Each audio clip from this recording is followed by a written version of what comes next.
What an occasion, and I'm like really touched to see all the people here in the audience. And it's only diluted a little bit by the sight of so much gray hair. Which, that's what we're saying. right, yeah, well, which Stéphane is not showing much of at this point, so we can celebrate that at least. Secondly, I just want to comment about the venue. So this is named after Marilyn and Jim Simons, who are benefactors of IHES, and they're also benefactors of many mathematical causes around the world, and I think that's also something to celebrate, that they do support this kind of activity. Actually, most of the time in this room, it's not going to be people who are very hip to signals, images, computations, and so on. It's actually going to be people who are hip to chalk and traditional math. And I've been here for some of those conferences, and it feels to me that the fact that we're having this event is maybe a little bit of a change, but in any event, since it's being recorded, I felt the need to talk a little bit about what's different about the world we're seeing today digitally than the traditional world of mathematics. So I'm going to use Stéphane's career to exemplify this bridge that he's made in his career. So part of the ideas are developed over maybe 10 years with my former PhD student who's now a CS professor at the Hebrew University. Okay, so here's a paper many of us know. It appeared in a math journal, Transactions of the American Math Society in 1989, written by Stéphane. And if you look in the references, you will see that there's all sorts of traditional journals and traditional math ideas that are being referred to there. It's a paper that had more than 4,000 citations, which is unusually large for a paper in Transactions. And then this is a more recent paper that I also know well, and this appeared, I guess, in ICLR or some such conference in 2020. And if you look at the references, you see that there's a few citations of things that were important in Stéphane's upbringing, so to speak, but the core citations are really to things in machine learning. And so that's really where the head is at there. And we'll be comparing these two papers quite a bit in this talk. So Mallat has made a transition between two worlds over this period of time, from mathematical scientists to also empirical machine learning. And there are things there that seem like they ought to connect. Namely, they're both using matrices, except one of them calls them networks.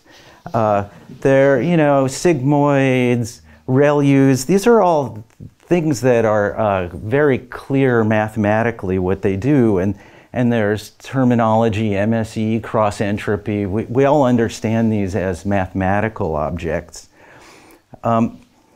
Nevertheless, there's some profound difference between these fields, and it's of real importance to us to understand that. So although for some of you what I'm about to say is maybe not new, I think it is important for us to have a shared understanding about the difference between these fields, and it will save us both embarrassment and also time wasting. So our perspective is that there's a central tension between mathematical and digital. Mathematical sciences, like applied mathematics, are part of a mathematical culture that's developed over millennia at this point. Empirical ML, which looks to discuss the same objects, is really part of a new digital culture whose real birth is maybe 10 years ago. The contrasting worldviews of these things are maybe not clear to a lot of people, and we sort of blunder to think they're the same. And most of us can't navigate the difference between these two worlds. And Mallat has been able to. He makes it look easy. However, I think we need to discuss carefully what an achievement that is. Before I really develop my theme, I just want to thank Stéphane for one important contribution to my own intellectual progress. There are many, but I'll just spotlight one. So in this particular paper, we see the concept of dictionary, of over-complete representation, and the idea that you can use greedy algorithms to give you a parsimonious representation. And this was sort of mind-blowing to me and many people. So I remember people made bets that this was, you know, foolish to even try. I remember people saying, oh, he's trying to do stuff you could never do.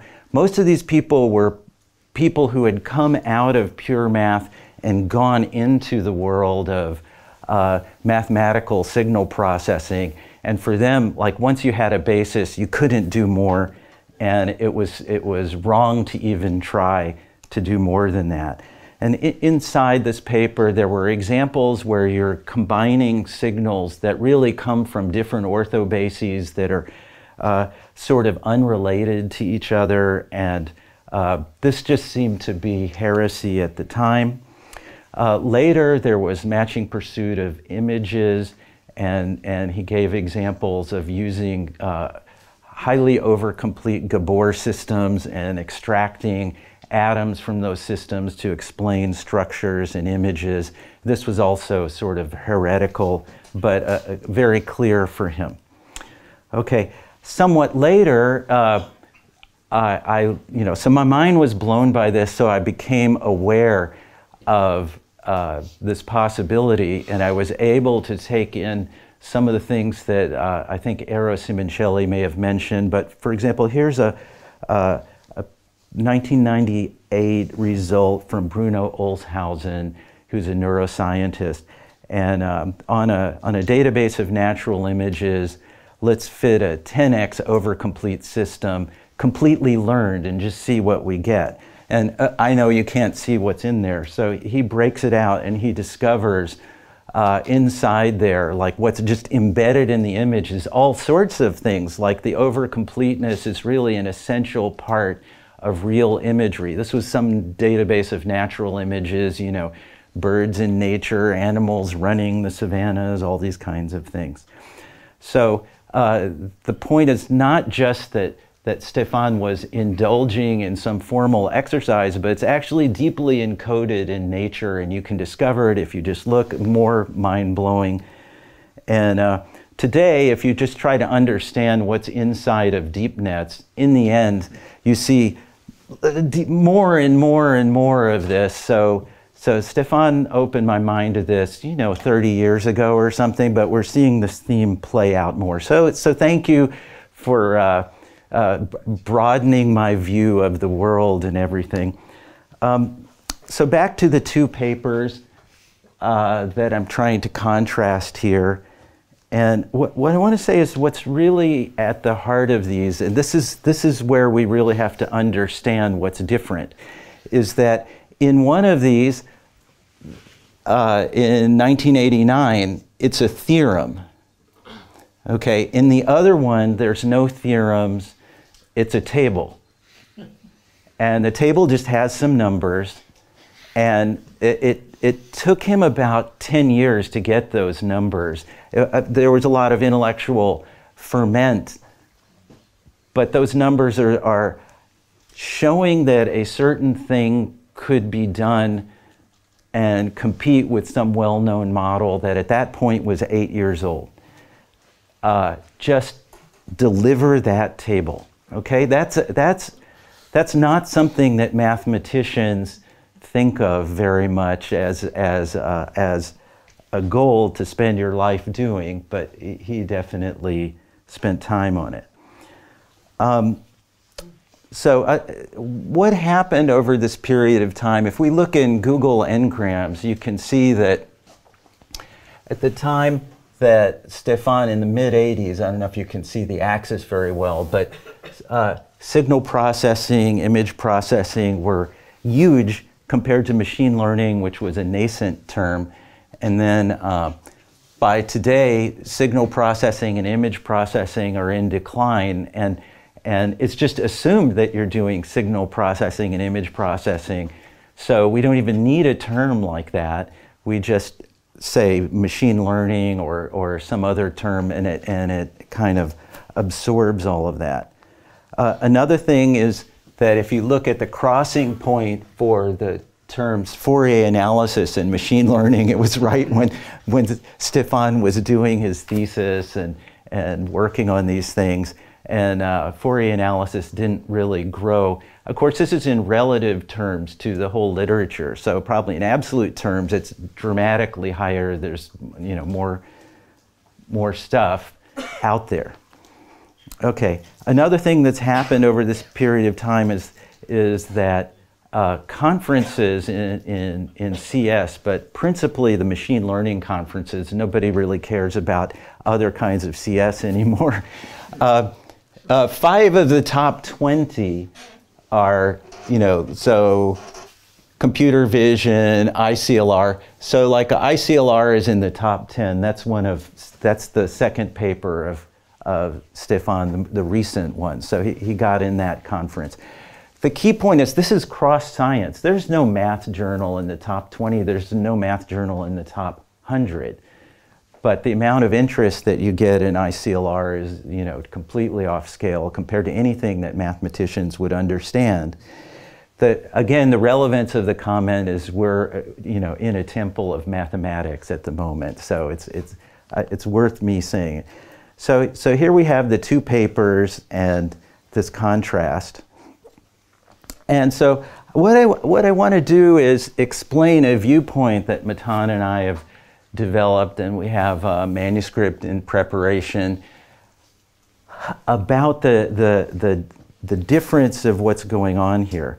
We think of there being a sort of a mathematical way of looking at the world and a digital way of looking at the world. And each one has its own concept of reality and culture and mindset, and you really have to jump from one to the other in order to process various things in modern life, such as just to understand Stéphane's achievements. Mathematical reality is purely Platonic. It's about intellectual constructs, and it's based on the intellectual engagement of human participants with good qualifications, and they don't all have to be in the same place. They can be distributed across space and time. They speak through journals, and the individuals contribute theorems and the arguments to an evolving landscape of things that have been proven. Math reality cannot really be experienced by one person, and very few people can even be consumers of it. It's unique. There's only one set of things that are out there having been proven. There's no competition. There's not 2 kinds of math. It's solid, it's durable, it's immutable, and it's basically cumulative, although maybe we find mistakes or something. It's comparable to a geographic territory, except it's more stable and durable. There's no continental drift, no earthquake, no sea level rising, and no erosion. On the other hand, digital reality is anti-Platonic. It's purely tangible. It's an evolving web of technology resources distributed across the internet. It's embodied by URLs that expose data and services. It's got a bewildering variety of contributions that go far beyond what people in the academia or science could do. And it also can't be fully experienced by any specific element of digital reality can be pinged because it's got a URL. Almost anyone can participate. it's also quasi-unique. It's at this moment in time what's out there on the internet. It's active and changing, and they're whole islands of this landscape that can spring from nowhere and that can also be effectively forgotten and erased. As we've seen, a whole continent of digital reality can be rewritten in a few years. So mathematical reality is this ancient thing, and despite its intangibility, we recognize it as something to treasure. And there's too many words here, but a key thing is if something's not properly published, like in a journal, it's really not part of mathematical reality. There's a few exceptions.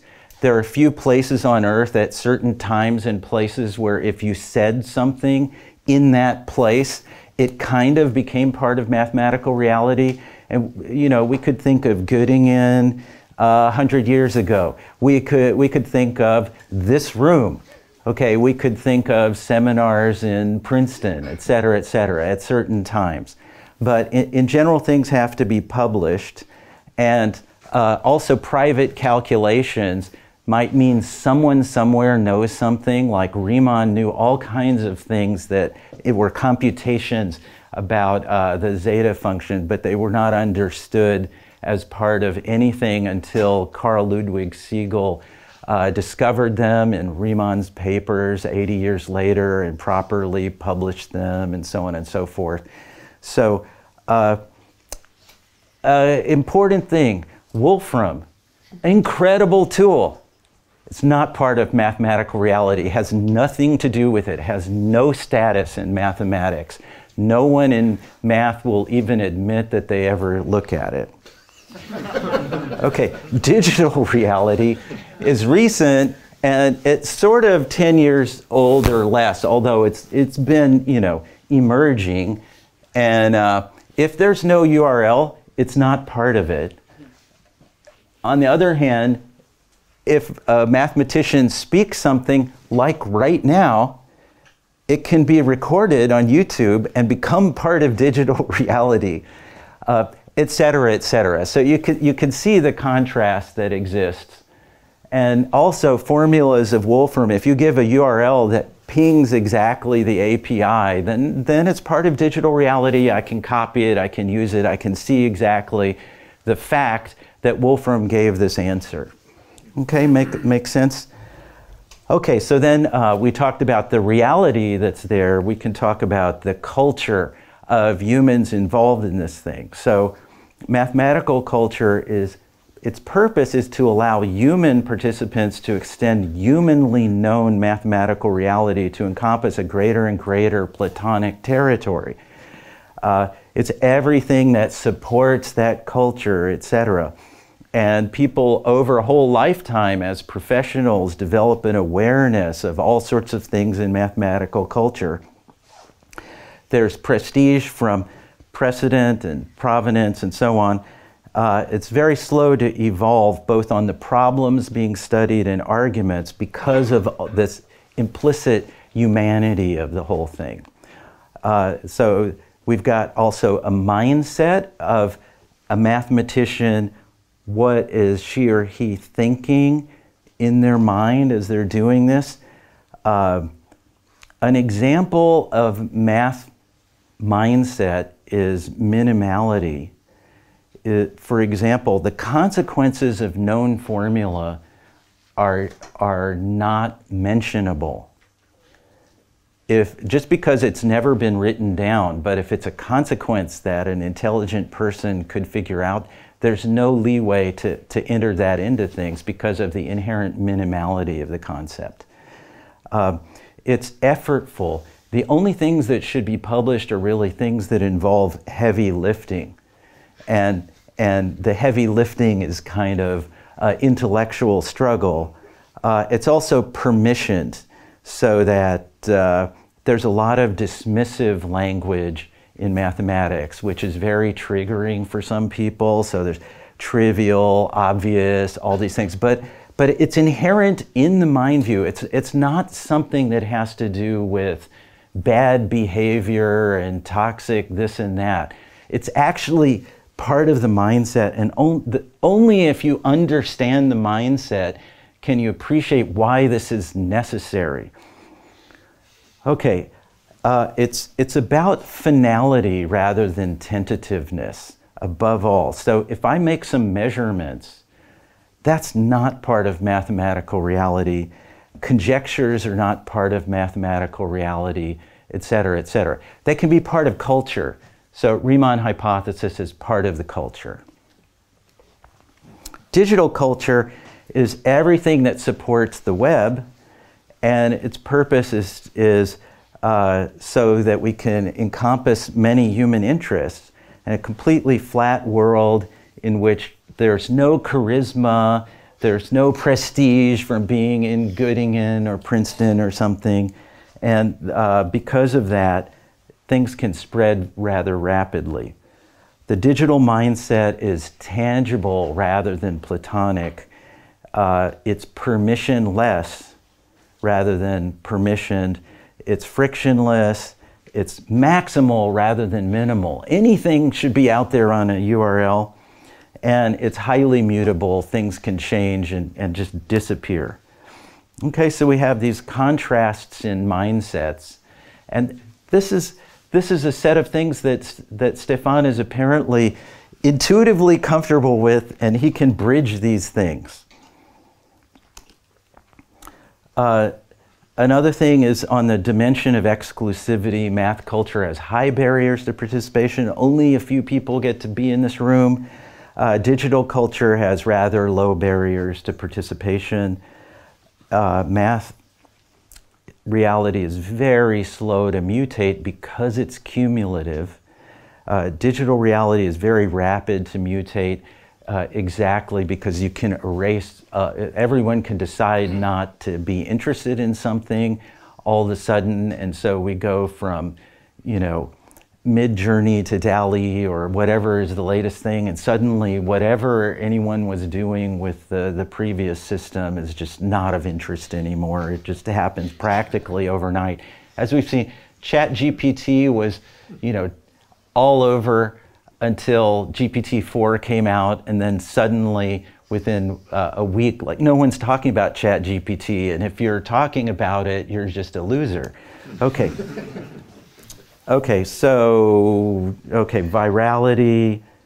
So back to these two papers. Again, there's an element here I haven't discussed, which is, so there's this table on the right, theorem on the left. So I think I've characterized the world that theorems come out of and go into and so on and so forth. Haven't said too much about the data tables, and this is also needs, for some people in the audience that are all in on the math mindset and have never participated in empirical machine learning, it might be helpful to discuss some of this. So how am I doing for time? So let's talk about the ingredients of empirical machine learning. In the 80s and 90s, so this is coterminous with Stéphane's career, you started to have data repositories and you started to have the internet accessible so people could share. DARPA was funding challenge problems that involved the common task framework of people competing to get better scores on data sets. And then in the aughts, you started to see very public contests like Netflix Challenge and ILS VRC, the ImageNet data set was created and so on. So all of those ingredients were put together. They were not really all in place. Suddenly, they're there in place around 2010. And a key thing is the common task framework, that publicly available data set, enrolled competitors, one single task, which is to get the best score from an objective referee that's algorithmic. And there are descriptions of these, and everybody knows examples of these.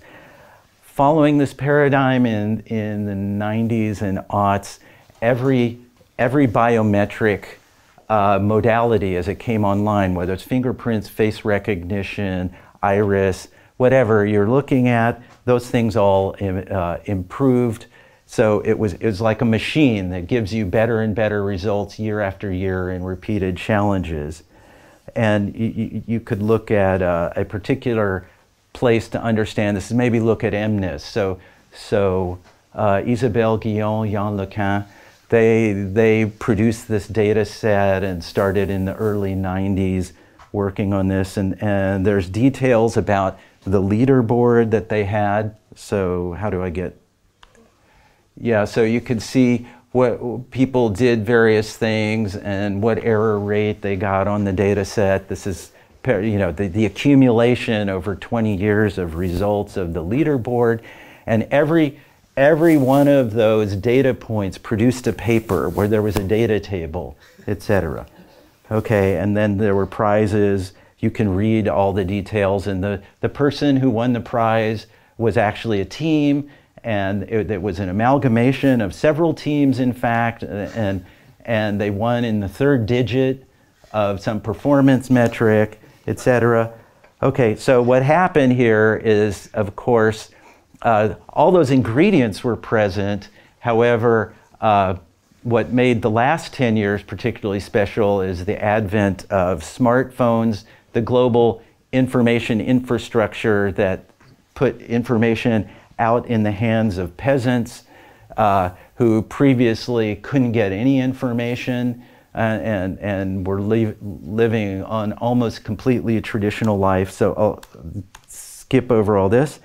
So 10 years ago, Eric Schmidt, the CEO of Google, started writing multi-billion-dollar checks to hire people with CS-type backgrounds just to do this kind of ML, and a giant amount of infrastructure was developed with GPUs and so on. Okay, that brought us up hundreds and hundreds of thousands factors in the growth in these models, and you know, all the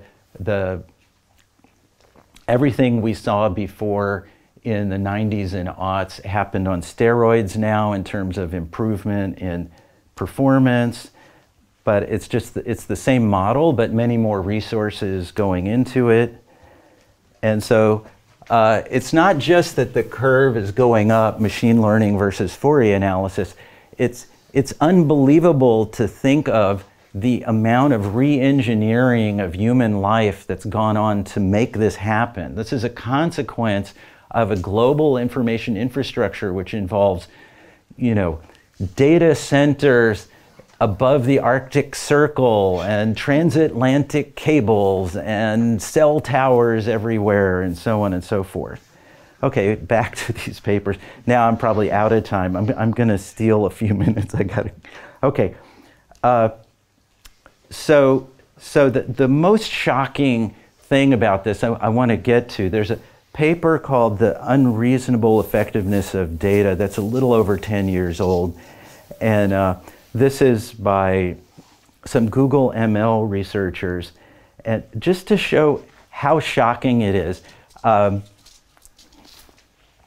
it's so shocking that even Eero's talk ought to be shocked.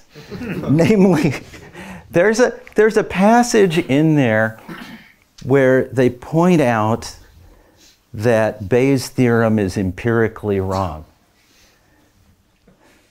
Like, Bayes' theorem is a theorem, right? And you know, Eero is using Bayes' theorem in his talk and saying there must be a prior and so on and so forth, right? So this is a deeply radical thought, but it's essential that we understand exactly this point. This one point is really the crux of the difference between these. Like, they actually have no respect for the theorem. They say, okay, you have a formula, I'll throw an exponent on it. And if I get a better result, good. This is the thing that's very, very hard for people with classical mathematical training. Like, what are you doing?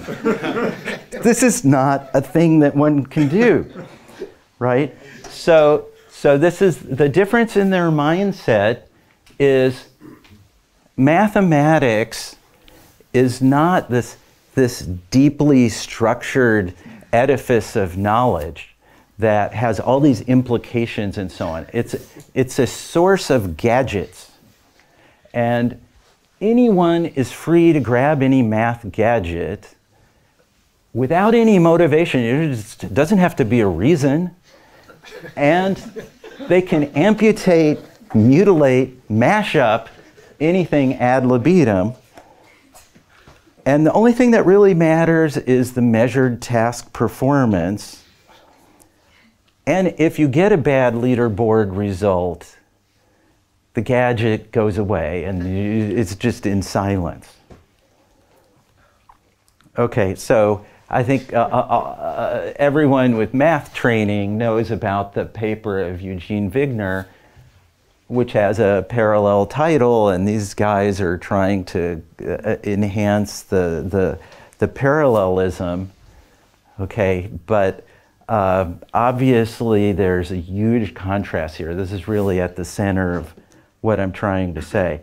So because I'm out of time, I'll just spotlight the difference between these different approaches that we're talking about, and the difference between the mindsets, the difference between the cultures, and then finally there's the difference between the elites. And this is actually the thing that I'm most impressed that Stéphane has been able to navigate. There's a nice article by Jeremy Avigad in the Bulletin of the American Math Society last year, Varieties of Mathematical Understanding, in which he's talking about can computers have a role in some way in mathematics? There's been an evolution, you start to have proof assistance, so on and so forth.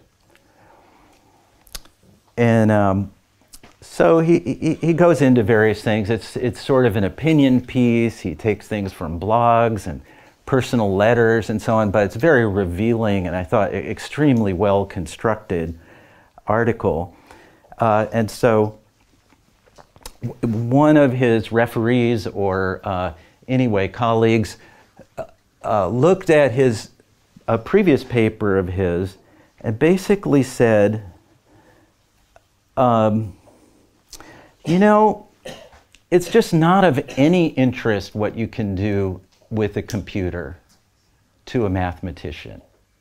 It can't conceivably be of any interest because math is just about concepts, and anything that can be reduced to a computation is immediately déclassé.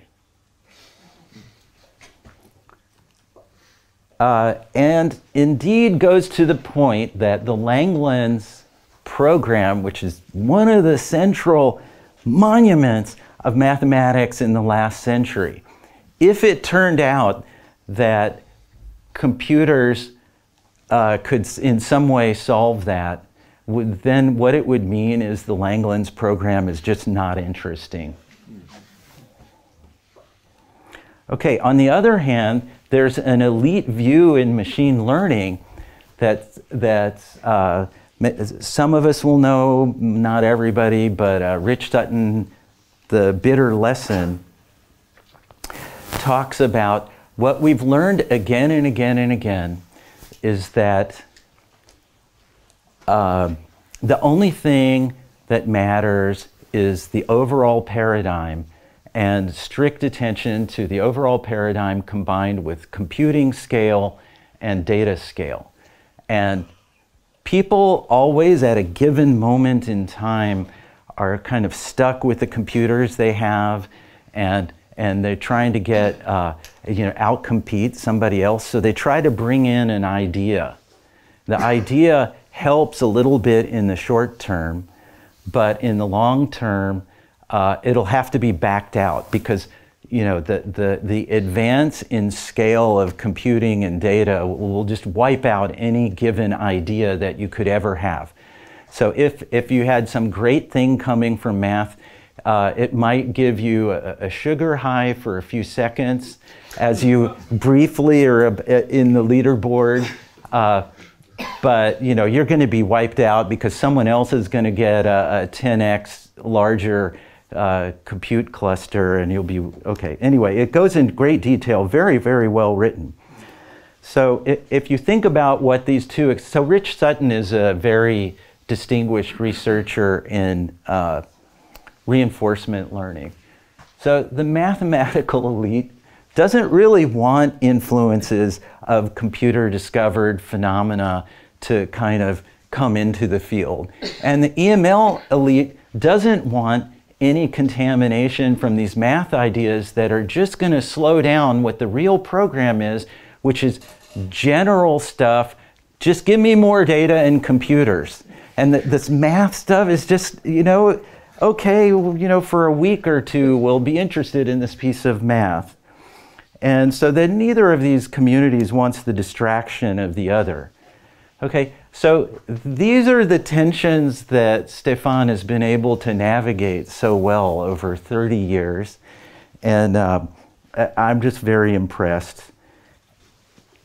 I couldn't do it, and I think many of us wouldn't be able to encompass the difference in psychology and the difference in the world that you have to deal with between these different communities. And anyway, that's the point that I wanted to make. I'm just so impressed. Thank you. It's super late, but at least a comment from Stéphane would be welcome at this point. I can't resist. It's like always, you make a think, and it's a very beautiful and interesting view. But I have this question. I mean, isn't that the classical tension between theoretical, empirical, Plato, Aristotle, Leibniz in philosophy, and Hume? I mean, you have, how, in what sense do you think we are seeing a tension which is very different from the tension between people doing experiments and people doing theory, which constantly have been looking at each other a bit like that, but we know very well that experiments is what theory brings a lot of creativity and reverse. So how do you see the tension compared to this more classical one? You know, many of us are not as intellectually flexible as Stephane Mallat. And so we're kind of stuck in one of those camps. And we don't really have the ability to understand how different the other camp is. It's just different people, they do different things, et cetera, et cetera. So some of this element is like oppositions that we've had in the past, I agree. But I think this kind of all-erasing nature of the new digital life that we have, that really didn't exist. So the name calling, you know, Paul Halmost had this paper, Applied Mathematics is Bad Mathematics, right? And you know, so there's been these kind of polarizations before, but it wasn't really the same. I think, you know, we're just at a new all-devouring situation. You know, like I have to run to Twitter now and see what happened today on, you know, Chat GPT versus some other thing, what's going on with the latest image synthesis, blah, blah, blah. Why? Because the world may be different tomorrow. You know, because I'm at this conference, I may be getting behind.